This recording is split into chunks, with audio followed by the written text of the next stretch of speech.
Your inspiration for your Gold Award project was a young man who has Fragile X syndrome. Tell us about that story. Yeah, I babysit for a young boy named Callum. He's 7 now. I started babysitting for him 4 years ago when he was 3.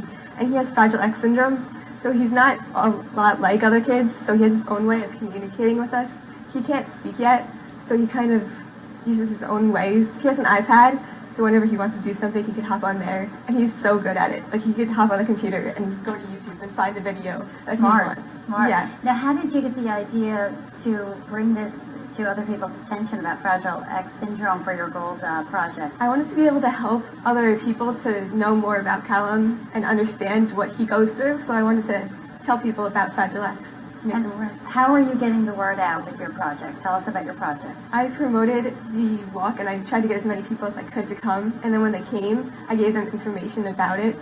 So I just had family and friends just spread the information about my event. So, yeah. You also had virtual walkers. What was that about? Yeah. How did this happen? If people couldn't come, like I have a lot of family in other states and they still wanted to support the event and help me out. So they were virtual walkers, so they supported the event and sent donations in so I could make it amazing, and they didn't have to come the actual day.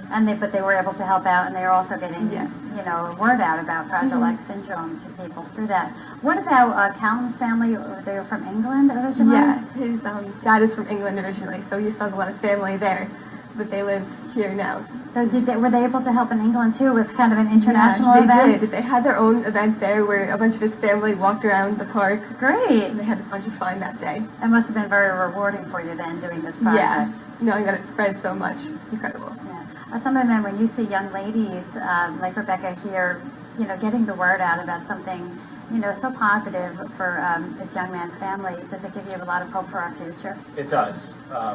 It's whenever we see young men and women in scouting, it gives me hope, especially ones who've gotten the Gold Award in Girl Scouting.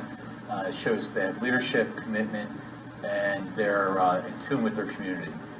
What do you say to